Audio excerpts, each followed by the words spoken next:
এক মা, এ মায়ের খালি মেয়ে বাচ্চা হয়, 5-6টা হয়েছে, যা বাচ্চা সব মেয়ে বাচ্চা হয়েছে।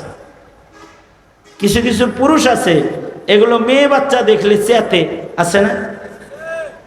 আর এমন মগার মগা বাচ্চা মেয়ে হয় দেখে অনেকে নিজের বিবিরে তালাক পর্যন্ত দেয়। মেয়ে হইল কেন তুই তালাক? মেয়ে হইছে এটা কি হের দোষ? ছেলে মেয়ে দেনেওয়ালা কে? জোরে আওয়াজ করে বলেন। ছেলে দেয় কে? মেয়ে দেয় কে? ছেলে দেয় আল্লাহ, মেয়ে দেয় আল্লাহ, তো বেডি কি করব?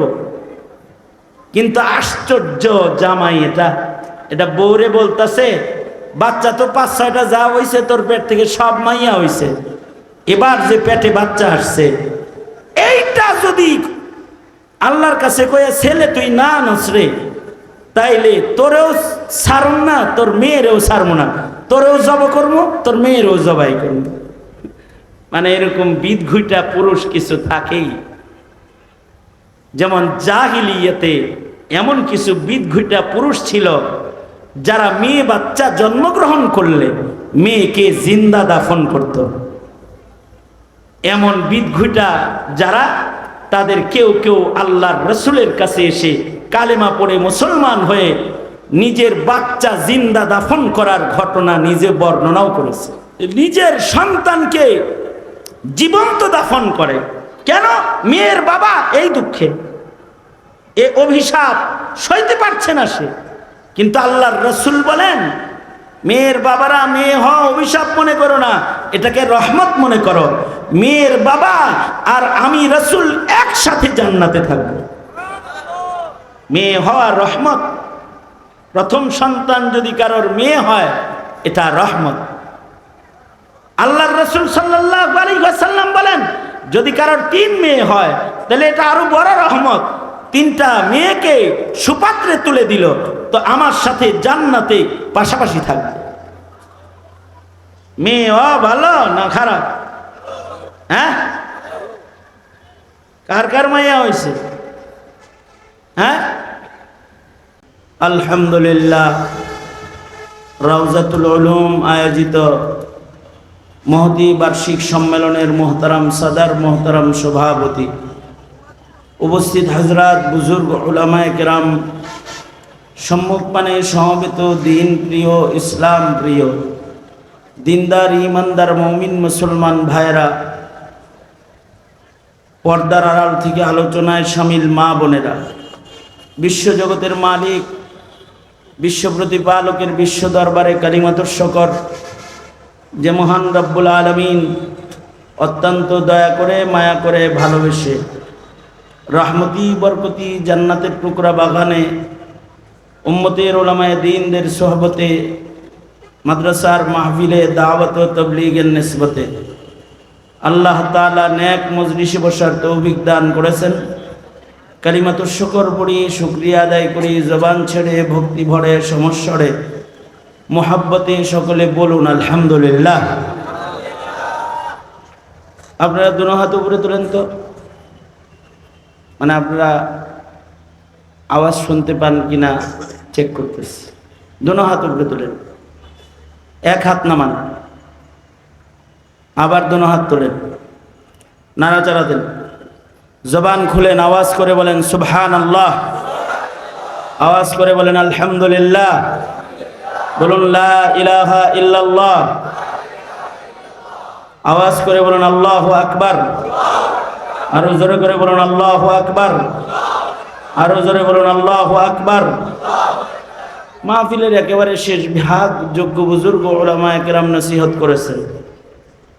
আমি লম্বা করে কিছু বলার জন্য বসি নাই, আপনাদের নিয়ে দোয়া করার জন্য বসেছি। খুব তাড়াতাড়ি আমি চেষ্টা করব আপনাদের নিয়ে আখিরি মুনাজাতের দিকে চলে যাওয়ার জন্য। এর আগে বরকতের নিয়তে 2টা কথা বসে যেহেতু পড়েছি, বরকতের নিয়তে 2টি নসিহা আপনাদের কানে পৌঁছে দেওয়া মাকসাদ, তাই আয়াত হাদিস আপনাদের সামনে পেশ করেছি। কোরআনে হাকিমের মধ্যে কিছু কিছু বর্ণনা আছে, কোরআনে কারীমের মধ্যে কিছু কিছু বর্ণনা আছে যুগল বর্ণনা। যে বর্ণনাগুলোর ভেতরে দুটি কথা আল্লাহ তাআলা একসাথে বলেছেন।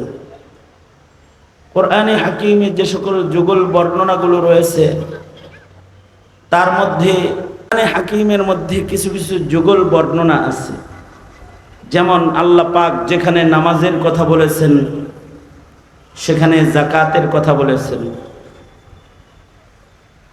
ইউকিমুনাস সালাহ ওয়া আতুজ যাকাত। কোরআনে কারিমে যেখানে আল্লাহ তাআলা আল্লাহ পাকের ইতাআত করতে বলেছেন সেখানে আল্লাহ তাআলা নবীর ইতাআতের কথাও বলেছেন। যুগল বর্ণনা, আতিউল্লাহ ওয়া আতিউর রাসূল। এরকম কোরআনে কারিমে যে সকল যুগল যুগল বর্ণনা আছে তার ভেতরে একটা যুগল বর্ণনা হলো আল্লাহ তাআলা যেখানে আল্লাহর হক আদায় করতে বলেছেন সেখানে মা বাবার হকও আদায় করতে বলেছেন।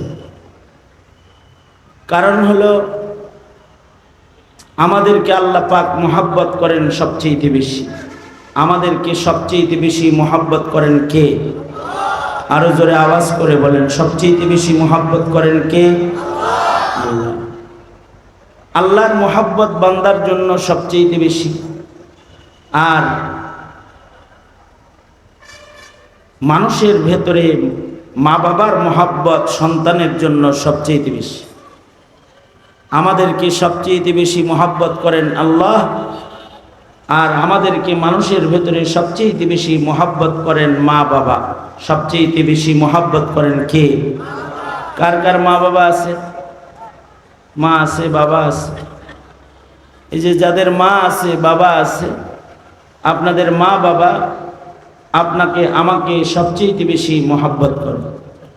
যেমন আমার বাবা নাই, মা আছে। কিছুদিন আগে আমার আব্বাও ছিল, আমার মাও ছিল। আমার জন্য ভালোবাসার দুটি জায়গা ছিল। আমার জন্য ভালোবাসার আল্লাহর কাছে চাওয়ার 4টা হাত ছিল। সেখান থেকে 2টি হাত আল্লাহ তাআলা নিয়ে গেছেন। বিগত কারফিউর সময়, জালেম বিরোধী আন্দোলনের সময় আমার আব্বা জান ইন্তেকাল করেছে। আমার একজন ভালোবাসার মানুষ, যিনি আমাকে সবচেয়ে বেশি ভালোবাসতেন, আমার ভালোবাসার একজন নাই। এরকম এখানে বহু মানুষ আছে যাদের মাও নাই, বাবাও নাই, অথবা মা নাই অথবা কারোর বাবা নাই। এই যে মা বাবা, এরা হলো আমাদেরকে সবচেয়ে বেশি মহব্বতকারী। সন্তানকে মা বাবার চেয়ে বেশি ভালোবাসার আর কেউ নাই। মানুষকে সবচেয়ে মানুষের ভেতরে বেশি যে ভালোবাসে, সাধারণ মানুষের ভেতরে মা বাবার ভালোবাসা সর্বোচ্চ। এই কারণেই আল্লাহর রাসূল সাল্লাল্লাহু আলাইহি ওয়াসাল্লাম নিজের হককেও মায়ের জন্য ছেড়ে দিয়েছেন। আল্লাহর রাসূলের হক আল্লাহ মার খাতিরে ছেড়ে দিয়েছেন। যেমন ওয়াইসুল কারনী রহমাতুল্লাহি আলাইহি, তিনি আল্লাহর রাসূলের কাছে চিঠি লিখেছেন, খবর দিয়েছেন, ওগো আল্লাহর নবী, আমি কালেমা পড়েছি, এখন আমার সবচেয়ে বড় দায়িত্ব হলো আপনার সাথে জিয়ারত করা, আপনার সাক্ষাৎ করা। কারণ কালেমা পড়নেওয়ালা যদি নবীর সাক্ষাৎ করে তার নাম সাহাবীর দপ্তরে চলে যায়। আল্লাহু আকবার বলেন। 1 সেকেন্ডের জন্য কেউ আল্লাহর রাসূলকে কালিমা পড়ার পরে দেখেছে আল্লাহর নবীর আমনা সামনা হয়েছে, তা আল্লাহ তাআলা তার মর্যাদা বাড়িয়ে দিয়েছেন। সাহাবিয়তের মাকাম তাকে আল্লাহ তাআলা দান করেছেন। সাক্ষাতের বরকতে সে সাহাবী হয়ে গেছে। কিন্তু আল্লাহর রাসূল এক সাহাবীকে, একজন মানুষকে সাহাবী না বানায় আল্লাহর নবী নির্দেশ করলেন, আমার সাক্ষাৎ করতে হবে না, তুমি তোমার মায়ের খেদমত করো।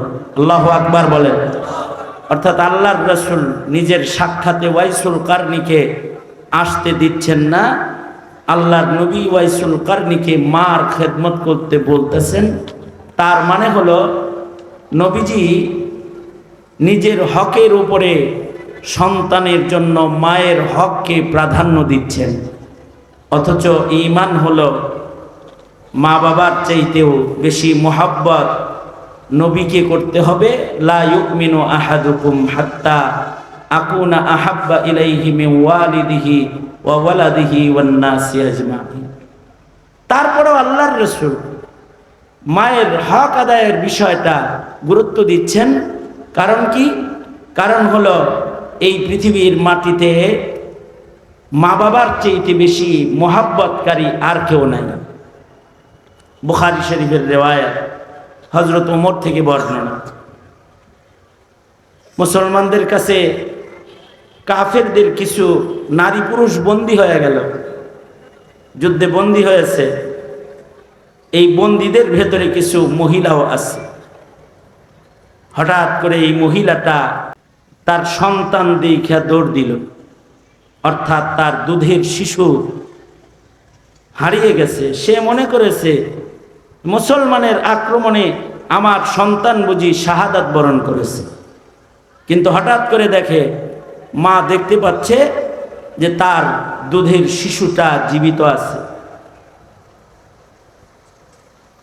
হযরত ওমর রিওয়ায়াত করেন, মা এটা দেখার সাথে সাথে সন্তানের দিকে একটা দৌড় দিছে এবং মা এক দৌড়ে সন্তানের কাছে গিয়ে সন্তানকে বুকে জড়ায় ধরেছে। আবেগ আপ্লুত হয়ে সন্তানকে কোলে নিয়েছে। মা সন্তানকে দুগ্ধ পান করাইতেছে, আদর করতেছে। মায়ের পক্ষ থেকে সন্তানের আবেগ, সন্তানের এই ভালোবাসা মার হৃদয়ে যেটা আছে, এটা দেখে সাহাবায়ে কেরাম সবাই বিস্মিত, আশ্চর্যান্বিত। হায়, মাকে আল্লাহ তাআলা সন্তানের জন্য কত ভালোবাসা দান করেছেন, যে মা নিজের জানের মায়া নাই, নিজের সব কিছুর কথা ভুলে গিয়ে সন্তানকে কোলে নিয়েছে। এটা আল্লাহর রাসূল সাল্লাল্লাহু আলাইহি ওয়াসাল্লামও দেখতেছে। মার ভালোবাসা সন্তানের জন্য বেশি। এ কারণেই মায়ের দোয়া আল্লাহ তাআলা ফেরত দেন না। কারণ মা যখন সন্তানের জন্য দোয়া করে, এই দোয়ার ভেতরে ভালোবাসার পরিমাণ হয় সর্বোচ্চ। এ কারণে মা বাবার দোয়া আল্লাহ তাআলা কখনোই ফেরত দেন না। মা বাবার দোয়া সন্তানের জন্য সর্বোচ্চ কবুল দোয়া। আল্লাহর রাসূল বলেন, তিনজন মুস্তাজাবুদ দাওয়া আছে, তাদের ভেতরে এক নাম্বার হলো মা বাবা। মা বাপ যদি কোনো দোয়া করে, সে দোয়া আল্লাহ ফেরত দেন না। মা বাবার দোয়া আজব। মা বাপ যদি অসম্ভব কিছু চায়, মা বাবার দোয়ায় আল্লাহ তাআলা অসম্ভবকেও সম্ভব করে দেন। যেমন ইমাম বুখারী রাহমাতুল্লাহি আলাইহি, ওনার দুনো চক্ষু অন্ধ, কিন্তু ইমাম বুখারীর মা দোয়া করতেছে, আয় আল্লাহ, আয় রব্বুল আলামিন, আমি ঔষধ বুঝি না, ডাক্তার বুঝি না, আমার এতিম সন্তান মুহাম্মদের চোখ নাই। আয় রব্বুল আলামিন, আপনি আপনার কুদরত দিয়ে আমার সন্তান মুহাম্মদের চোখকে ভালো করে দেন। ইমাম বুখারী রাহমাতুল্লাহি আলাইহি অন্ধ, বাচ্চা বয়সে অন্ধ, কিন্তু মা এমনভাবে নিজের সন্তানের জন্য দোয়া করেছে যে মায়ের দোয়ার বরকতে ইমাম বুখারী রাহমাতুল্লাহি আলাইহির অন্ধ চোখ বিনা ডাক্তারে, বিনা চিকিৎসায় আল্লাহ তাআলা ভালো করে দিয়েছে। সুবহানাল্লাহ। আসলে বান্দাকে সুস্থ করনে ওয়ালা কে? জোরে আওয়াজ করে বলেন। অসুস্থতা দেন কে? সুস্থ করেন কে? কোনো ঔষধে সুস্থতা, নাকি সুস্থতা আল্লাহর কাছে? আল্লাহর কাছে। পূর্বের যুগের শামসুদ্দিন জাহাবী রহমাতুল্লাহ আলাইহি এক মুহাদ্দিসের কথা বলেছেন আসমাউর রিজালের কিতাবে। শামসুদ্দিন জাহাবী উনি এক মুহাদ্দিসের কথা বলেন। মুহাদ্দিসের নাম হলো আল্লামা ইয়াকুব রহমাতুল্লাহ আলাইহি। হাফিজুল হাদিস ছিলেন, অসংখ্য অগণিত হাদিস ওনার মুখস্থ ছিল। তো উনি হাদিস লিখতেন। আমাদের মুরব্বীরা আমাদের উপরে ইহসান করেছেন যে তারা তাদের সিনার ইলমকে কাগজে লিখে গেছেন। যদি তারা তাদের সিনার ইলমকে কাগজে লিখে না যেতেন তাহলে আমরা হাদিসও পাইতাম না, কোরআনও পাইতাম না। আমাদের মুরব্বীরা শুধু কোরআন লেখেন নাই, হাদিসও লিখেছেন। এমন এক যুগে ওনারা লেখালেখি করেছেন যেই যুগে না বাতির ইন্তেজাম ছিল, না কাগজের ব্যবস্থা ছিল, না কালির ব্যবস্থা ছিল। আর কলমের আয়োজন হলো বাঁশের কলম, এটা দিয়ে লিখতে হইতো। বাঁশের কলম দিয়ে লিখতেছে। টাইপিং ব্যবস্থা নাই, বল পেন নাই, কালিওয়ালা কলম নাই। বাঁশের কলম দোয়াতের ভেতরে চুবায়া তারপরে উঠায়া উঠায়া লিখতে হইতো। ইয়াকুব রহমাতুল্লাহ আলাইহি উনি চিন্তা করলেন, শুধু দিনের আলোয় লিখলে আমি আমার বুকের ইলমকে লিখে শেষ করতে পারবো না। তাহলে কি করা যায়? রাতের বেলায়ও লিখি, তাহলে দিনে রাত্রে লিখলে পরে কিতাবটা বড় হবে। রাতের বেলায় যে উনি লিখবেন, দারিদ্রতা এত যে বাতি জ্বালানোর মতো তেল নাই, বাতি জ্বালানোর তেল নাই, যা জ্বালিয়ে তিনি হাদিস লিখবেন বাতি নাই। চাঁদের আলোয় বসে বসে লিখতেন। ইমামে বুখারী রহমাতুল্লাহ আলাইহি একটা কিতাব লিখেছেন চাঁদের আলোয় বসে বসে। আল্লাহু আকবার। কারণ ইমাম বুখারীর চোখ তো মায়ের দোয়ার চোখ, এটা দিনে যেমন দেখতো রাত্রে ওই রকমই দেখতেন। চাঁদের আলোয় উনি স্পষ্ট দেখতেন, চশমা লাগতো না। কারণ ইমামে বুখারী রহমাতুল্লাহ আলাইহির এই চোখ সাধারণ চক্ষু নয়, এটা মায়ের দোয়ার চোখ। রাতের বেলায় ওইরকম দেখতেন। এ কারণে একটা কিতাব উনি শুধু চাঁদের আলোয় বসে বসে লিখেছেন, পুরা কিতাবটাই ইমাম বুখারী। এই মুহাদ্দিস ইয়াকুব রহমাতুল্লাহ আলাইহি চাঁদের আলোয় লিখতেন। কারণ বাতি নাই, বাতি রোশনি জ্বালাইবার মতো তেলের টাকা ওনাদের নাই, দারিদ্রতা এত বেশি। শামসুদ্দিন জাহাবী রহমাতুল্লাহ আলাইহি লেখেন, রাতের বেলায় তিনি যখন লিখছেন চাঁদের আলোয় স্পষ্ট দেখা যায় না, চোখের উপরে ওনার চাপ পড়ে যায়। খুব কষ্ট করে চোখে তাকায়া দেখে দেখে কাগজে লেখেন।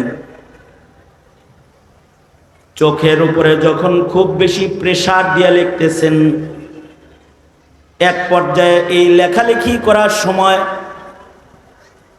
আল্লামা ইয়াকুব, হাফেজ ইয়াকুব রহমাতুল্লাহ আলাইহি চোখে অতিরিক্ত প্রেসার পড়ার কারণে হঠাৎ করে চোখ থেকে পানি বের হয়ে যায়, চোখ ফেটে পানি বের হয়ে যায় এবং লেখালেখি করা অবস্থায় ওনার দুইটা চক্ষু পানি বের হয়ে অন্ধ হয়ে যায়। অতিরিক্ত প্রেসার দিয়ে লেখার কারণে চোখের রোশনি চলে যায়। কিন্তু চোখ তো রোশনি হারায় গেছে, চোখের আলো তো চলে গেছে। কিন্তু ইয়াকুব রহমাতুল্লাহ আলাইহি শামসুদ্দিন জাহাবী বলেন, তিনি চোখের রোশনি চলে গেলেও নিরাশ হন নাই। তিনি আল্লাহর কাছে হাত তুলে বললেন, আয় আল্লাহ, আপনার নবীর হাদিস লেখার স্বার্থে আপনি আমার অন্ধ চক্ষুটা যদি ভালো না করেন, উম্মতের কাছে নবীর হাদিস আমি পৌঁছাইতে পারবো না। ইয়াকুব রহমতুল্লাহ আলাইহি দোয়া শুরু করলেন, আয় রব্বুল আলামিন, আপনি যদি আমার চোখকে ভালো না করেন তাহলে আমি আপনার হাবিবের হাদিস, আপনার হাবিবের উম্মতের কাছে আমি পৌঁছাইতে অক্ষম। আয় আল্লাহ, মেহেরবানি করে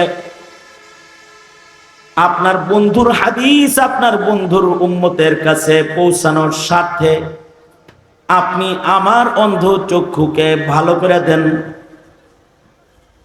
শামসুদ্দিন জাহাবি বলেন, একটা ক্যাপসুল লাগে নাই, একটা ট্যাবলেট লাগে নাই, যখনই দোয়া করছে, দোয়ায় এত পাওয়ার, আল্লাহর সাথে দোয়ার মাধ্যমে মুহাদ্দিসের এত খাতির, যখনই দোয়া করেছে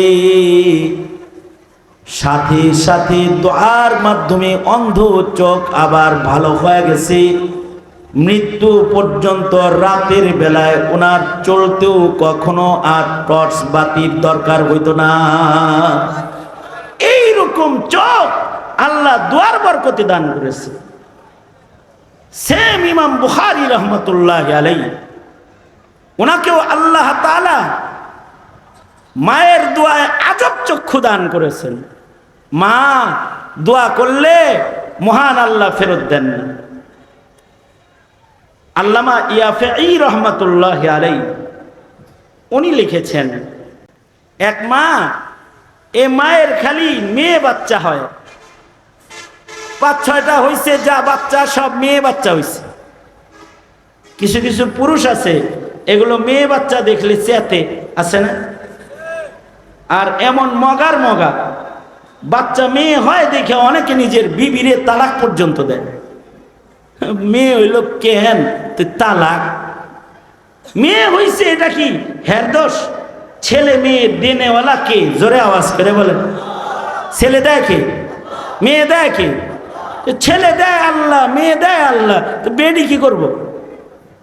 কিন্তু আশ্চর্য জামাই, এটা বউরে বলতেছে, বাচ্চা তো ৫-৬টা যা হইছে তোর পেট থেকে সব মাইয়া হইছে, এবার যে পেটে বাচ্চা আসছে, এইটা যদি আল্লাহর কাছে কয়ে ছেলে তুই না নসরে, তাইলে তোরেও ছাড়ুন না, তোর মেয়েরেও ছাড়বো না, তোরেও জব করবো, তোর মেয়েরও জবাই করবো। মানে এরকম বিদঘুইটা পুরুষ কিছু থাকেই। যেমন জাহিলিয়াতে এমন কিছু বিদঘুইটা পুরুষ ছিল যারা মেয়ে বাচ্চা জন্মগ্রহণ করলে মেয়েকে জিন্দা দাফন করত। এমন বিদঘুইটা যারা, তাদের কেউ কেউ আল্লাহর রসুলের কাছে এসে কালেমা পড়ে মুসলমান হয়ে নিজের বাচ্চা জিন্দা দাফন করার ঘটনা নিজে বর্ণনাও করেছে। এক সাহাবী আল্লাহর রসুলের কাছে এসে বলে, আল্লাহর নবী, আমি তো এত বড় অপরাধী, কালেমা পড়লাম, আমার অপরাধ মহান আল্লাহ মাফ করবে কিনা তা জানি না, কারণ আমি এত বড় অপরাধী যে আমি নিজের হাতে নিজের ঔরসের সন্তান দাফনকারী। সাহাবী বলে, ওগো আল্লাহর নবী, একটা দুইটা সন্তান আমি দাফন করি নাই, বহু সন্তান আমি দাফন করেছি। সর্বশেষ যে কন্যাটাকে আমি দাফন করেছি সে আমাকে ডাকা জানতো, সে আমাকে মা বলে আব্বা বলে ডাকতো, আমার বিবিরে মা বলে ডাকতো, আমার খেদমত করত। কিন্তু আমি কন্যার পিতা, এই অভিশাপ আমি সইতে পারি না, তাই আমি আমার ওই বাচ্চাটাকেও নিজের হাতে দাফন করেছি। তা দাফন করার সময় আমার সন্তান আব্বা বলে বলে আমাকে যে ডাকতেছিল, ওই ডাকের আওয়াজ এখনো যেন আমার কানে বাড়ি খায়, কিন্তু আমি এত পাষাণ যে আমি আমার সন্তানকে জীবন্ত কবরস্থ করেছি। ও আল্লাহর নবী, আমার এই অপরাধ বুঝি মহান আল্লাহ মাফ করবেন না? আল্লাহর রাসূল বলেন, আল্লাহ তাআলা তো বান্দাকে সর্বোচ্চ মহব্বত করেন। আল্লাহ তাআলা তোমার এটাও মাফ করে দিছে। আল্লাহু আকবার কবীরা। এত বড় অপরাধ, নিজের সন্তানকে জীবন্ত দাফন করে কেন? মেয়ের বাবা এই দুঃখে, এ অভিশাপ সইতে পারছে না সে। কিন্তু আল্লাহর রাসূল বলেন, মেয়ের বাবারা, মেয়ে হওয়া অভিশাপ মনে করো না, এটাকে রহমত মনে করো। মেয়ের বাবা আর আমি রাসূল একসাথে জান্নাতে থাকব। মেয়ে হওয়া রহমত। প্রথম সন্তান যদি কারোর মেয়ে হয়, এটা রহমত। আল্লাহর রাসূল সাল্লাল্লাহু আলাইহি ওয়াসাল্লাম বলেন, যদি কারোর 3 মেয়ে হয় তাহলে এটা আরো বড় রহমত।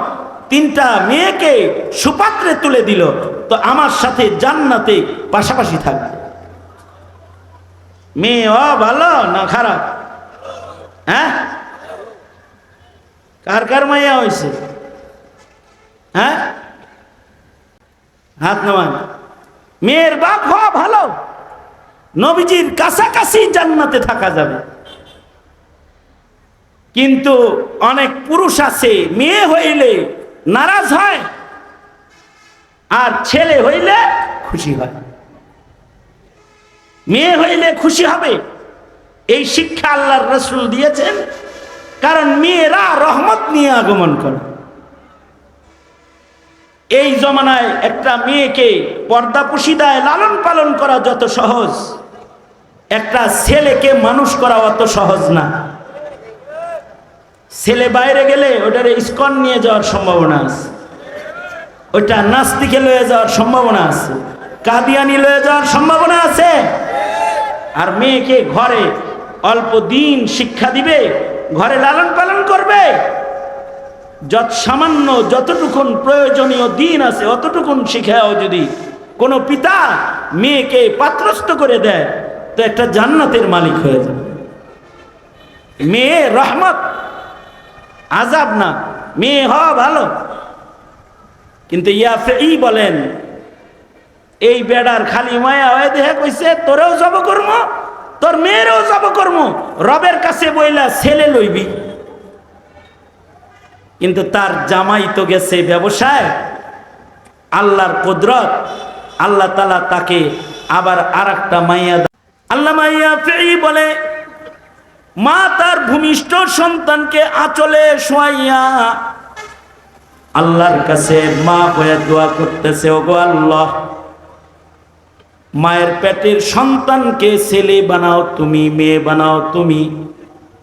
তোমার কুদরতে যেমন এটা আছে, পেটের সন্তানকে তুমি ছেলে বানাও, তুমি মেয়ে বানাও, এটা তো তোমার কুদরতের বাইরে নয় যে আমার এই মেয়ে বাচ্চাটাকে ছেলে বাচ্চা পেটের বাইরে তুমি বানাইতে অক্ষম। এমন প্রভুর গোলামি তো আমি করি না। আল্লাহ, আমি মা হইয়া দোয়া করতেছি,